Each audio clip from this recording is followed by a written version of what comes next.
கிறிஸ்துவுக்குள் பிரியமானவர்களே, இந்த மாதத்திற்கான வாக்குத்தத்த வசனம் நாகும் 1:7 கர்த்தர் நல்லவர், இக்கட்டு நாளிலே அரணான கோட்டை, தம்மை நம்புகிறவர்களை அறிந்திருக்கிறார்.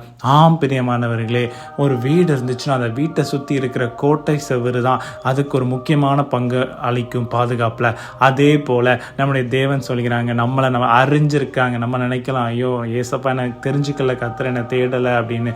கர்த்தர் நல்லவராக இருக்கார். இக்கட்டு நாள் என்ன ஒரு பிரச்சனைகள் எது வந்தாலும் நம்ம கர்த்தர் நமக்கு ஒரு அரணான கோட்டையாக இருந்து நம்மளை பாதுகாத்து கொள்வார். நம்ம ஒன்றே தான் செய்ய போகிறோம், கர்த்தரை நம்பி இருப்போம். கர்த்தர் நம்மளை அறிந்து கொண்டு நமக்கு ஒரு நல்ல ஒரு கோட்டையாக நமக்கு வருகிற எல்லா பிரச்சனைகள் எந்த ஒரு காரியங்களாக இருந்தாலும், நம்முடைய வாழ்க்கையில் உள்ள என்ன ஒரு ஆசீர்வாதங்களாக இருந்தாலும் எல்லாவற்றையும் நம்மளை இன்னும் பெருக செய்வாங்க. நமக்கு ஒரு கோட்டையாக திகழ்வாங்க. கர்த்தரை பற்றிக்கொள்வோம். கர்த்தர் இந்த மாதத்தை ஆசீர்வதிப்பாங்க. Have a blessed month. God bless you.